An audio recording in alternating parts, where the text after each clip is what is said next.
ഈ പറയുന്ന മക്കളുടെ കാര്യവും അപ്പൻ്റെ കാര്യവും അമ്മയുടെ കാര്യവും നോക്കുന്ന നിമിഷ പിന്നെ എന്തിനാണ് ഇതുപോലുള്ള ഡ്രസ്സുകൾ ഇട്ടുകൊണ്ട് സോഷ്യൽ മീഡിയയിൽ കിടന്ന് അഴിഞ്ഞാടുന്നതെന്ന് ഞാൻ ചോദിച്ചാൽ നിങ്ങൾ എന്ത് പറയും? ഇത് എന്റെ ചോദ്യമല്ല കേട്ടോ, ഇത് നിങ്ങളെ കണ്ടുകൊണ്ടിരിക്കുന്ന പ്രേക്ഷകരുടെ ചോദ്യം. പിന്നെ ഈ ബിക്കിനി ഫോട്ടോഷൂട്ടിന്റെ കാര്യം ഇതെന്റെ പ്രൊഫഷനിലാണ്. അപ്പോൾ ബിക്കിനി ഷൂട്ട് ചെയ്യണമെന്ന് എൻ്റെ പ്രേക്ഷകർ ആവശ്യപ്പെടുന്നു, അല്ലെങ്കിൽ എനിക്ക് നല്ലൊരു ക്യാരക്ടർ വന്നാൽ, നല്ലൊരു പേയ്മെന്റ് വന്നാൽ എനിക്ക് ചെയ്യാതിരിക്കാൻ പറ്റത്തില്ല. വേണം അത് വേണം, അതില്ലാതെ പറ്റുകയില്ല. എൻ്റെ കൂടെ എൻ്റെ കഴുത്തെ താലി കെട്ടിയ എൻ്റെ കെട്ടിയവനും എൻ്റെ ഫാമിലിയും, അതായത് എൻ്റെ മക്കൾ, എൻ്റെ അച്ഛനമ്മ, ഇവർക്കറിയാം ഞാൻ എന്താണ് ഏതാണെന്ന്. പച്ചവെള്ളം ചവച്ചു കുടിക്കണ പഞ്ചപാവം.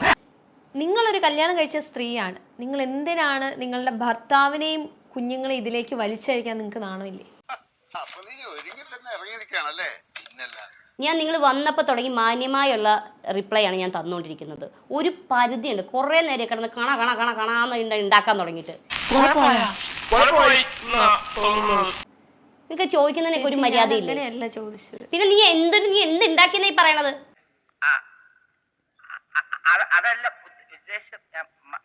ഒരു ഇന്റർവ്യൂവിന് വിളിക്കുമ്പോൾ ഇങ്ങനെയാണോ ചോദിക്കേണ്ടത്? ചോദിക്കുന്ന ഒരു മര്യാദയുണ്ട്. നിങ്ങൾ തന്നെയാണല്ലോ പറഞ്ഞ വലിയ സോഷ്യൽ മീഡിയ താരമാണെന്ന് പറഞ്ഞു. ഒരു താരത്തോട് ചോദിക്കുന്ന ചോദ്യമാണ് ഈ ചോദിച്ചത്. ദേഷ്യം ഞാൻ മോന്തയെ അടിക്കാൻ പൊളിക്കും ഞാൻ.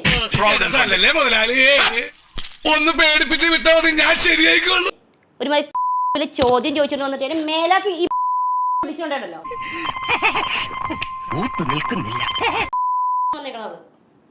കേട്ടിട്ട് ഇവളുടെ വീട് കൊടുങ്ങല്ലൂർ ഭാഗത്ത് എവിടെയാണെന്ന് തോന്നുന്നു. ചേട്ടൻ ഞാൻ അങ്ങനെയൊന്നും ഉദ്ദേശിച്ചല്ല പറഞ്ഞത്. കിട്ടേണ്ടത് കിട്ടിക്കഴിഞ്ഞാൽ തോന്നേണ്ടത് തോന്നാൻ ഇത്തിരി സമയം നല്ലതാ. അവരെന്റെ ഭാഗത്തുനിന്ന് കൂടെ ഒന്ന് ചിന്തിക്കണ്ടേ?